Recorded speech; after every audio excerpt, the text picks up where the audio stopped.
All right, so we're continuing on with our review. We're on page 3, and on the diagram below, describe the periodic trend for ionization energy. We described it.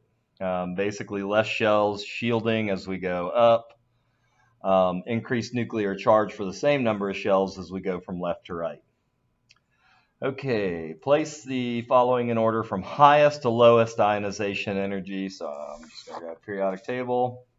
Cesium, lithium, and sodium. So it looks like this, this, and this. From highest to lowest ionization energy. Well, the arrow points up and to the right, so I know whatever's on top is going to have my highest. Lithium, and then sodium, and then cesium. Cesium. Why did I place them in that order? Because cesium has a lot of shells and shielding, so it's got very low ionization energy. Sodium has slightly more ionization energy because it's only got 3 shells, so the nucleus is closer to those valence electrons, so it's harder to get those electrons off. And lithium only has 2 shells, so it's the highest one of all. Least number of shells, and the nucleus is closest to those that valence shell, and that's where it's hardest to pick off electrons, right? Place the following in order from lowest to highest ionization energy. So we have bromine, calcium, and cobalt. We got bromine and calcium and cobalt. So again, I know that it's increasing ionization energy as I go from left to right. So from lowest to highest, it would be calcium, cobalt, bromine. Calcium, cobalt, bromine. Let's make that A look a little bit more like an A. And why did you place them in this order? Because I know as I go from left to right, for the same number, 4 shells, all these have 4 shells. Calcium has 20 protons. Cobalt has 27 protons.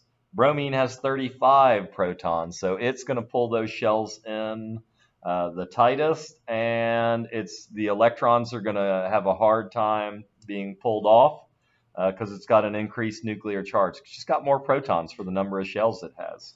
So it's going to hang on to its electrons more.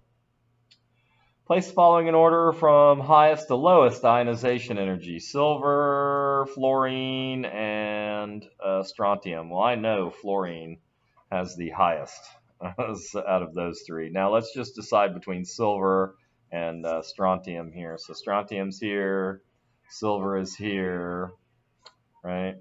And fluorine has the highest of all. So silver, and then strontium. Ag, right? In order from highest to lowest. Strontium has the lowest. Okay. Electronegativity is an atom's pull to gain an electron.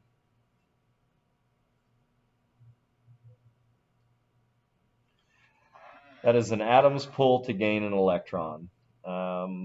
And on the diagram below, describe periodic trends for across and down. I'm going to do it like this because I prefer to do it like this. Now, electronegativity does not include noble gases, so we're just going to do this here.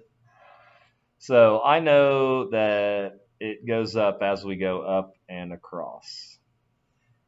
I don't like when it says moving across a period because they assume you're moving from the lowest number to the highest number from left to right. And I don't like that they do the opposite. So moving across a period, electronegativity is increasing, but moving down a group, it's decreasing. All right, explain why these trends occur. Well, it's always because the shells are protons. So an atom's pull to gain an electron. So let's do the down first, or I mean the up first. So we've got a nucleus, and then I'm going to do fluorine, which has 2 shells, and then I'm going to do iodine, which has 5 shells. 3, And then I'm going to put this hypothetical electron outside, and I'm going to say, why is this going to pull harder on an electron than this? Well, it's pretty simple, really. The electron, the nucleus is closer. There's less shielding, less shells to shield that electron, so more pulling. Whereas this has a lot of shells, more shielding. The protons in the middle have a harder time seeing that electron, so less pulling. So that's why it increases as we go up. Now, why does it increase as we go from left to right? So for the same number of shells, I'm just going to do, so on the opposite, why don't you draw the nucleus the same size? So we're going to draw the nucleus the same size, same two shells,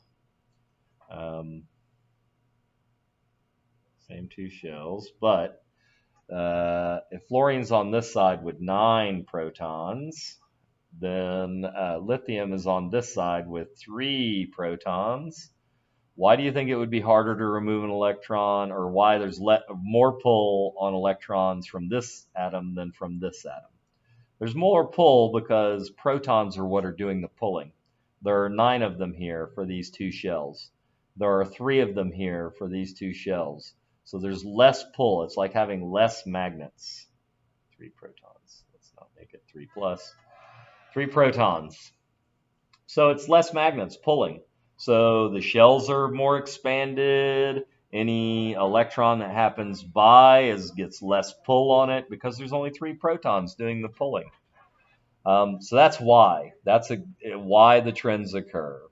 Basically, less protons, more protons, less shells, more shielding, right?